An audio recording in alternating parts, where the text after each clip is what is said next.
क्या सच में कोई ऐसा महर्षि था जो एक ही क्षण में देवताओं, असुरों और तीनों लोकों के बीच यात्रा कर सकता था? एक ऐसा नाम जिसे सुनते ही ब्रह्मांड की गूंज महसूस होती है। नारायण, नारायण। वो थे नारद मुनि। लेकिन क्या नारद मुनि सिर्फ एक संदेशवाहक थे, या फिर उनके पास ऐसी शक्तियां थीं जिन्हें आज का विज्ञान भी समझ नहीं सकता? जब ब्रह्मांड की रचना हुई, जब देवता, असुर और मनुष्य अपने अपने लोकों में स्थापित हुए, तब एक ऐसी शक्ति की आवश्यकता थी जो इन सभी लोकों को जोड़ सके। और तभी प्रकट हुए ब्रह्मा जी के मानस पुत्र नारद। उनका स्वरूप साधारण था, हाथ में वीणा, मुख पर मुस्कान और होठों पर एक ही नाम, नारायण। लेकिन उनकी भीतर छुपी शक्ति असाधारण थी।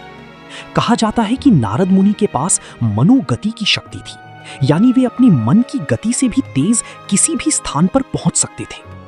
ना उन्हें किसी यान की जरूरत थी, ना किसी द्वार की। वे बस सोचते और अगले ही क्षण किसी दूसरे लोक में उपस्थित हो जाते। स्वर्ग, पृथ्वी, पाताल, उनके लिए सब एक समान थे। लेकिन ये शक्ति उन्हें क्यों मिली? क्योंकि वे केवल एक ऋषि नहीं थे, वे ब्रह्मांड के संदेशवाहक थे। जहां भी कोई घटना होती, जहां भी कोई परिवर्तन आता, नारद मुनि वहां सबसे पहले पहुंचते। कभी वे देवताओं को चेतावनी देते, कभी असुरों को भ्रमित करते और कभी मनुष्यों को ज्ञान देते। लेकिन उनकी सबसे बड़ी विशेषता ये थी कि वे केवल घटनाओं के साक्षी नहीं थे, वे घटनाओं को बदलने की क्षमता रखते थे।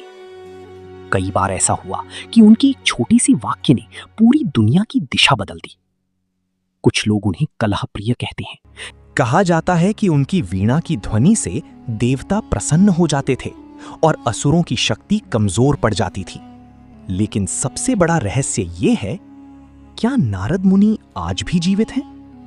शास्त्रों के अनुसार नारद मुनि को चिरंजीवी माना गया है, यानी वे समय के बंधन से मुक्त हैं। वे आज भी इस ब्रह्मांड में कहीं ना कहीं मौजूद हैं, लेकिन शायद किसी और रूप में। कुछ संतों का मानना है कि जब भी इस संसार में कोई बड़ा परिवर्तन होने वाला होता है, तो नारद मुनि किसी न किसी रूप में प्रकट होते हैं और घटनाओं की दिशा को बदल देते हैं।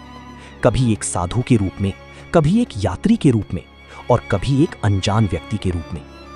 वे हमेशा मौजूद रहते हैं, बस पहचानने की दृष्टि चाहिए।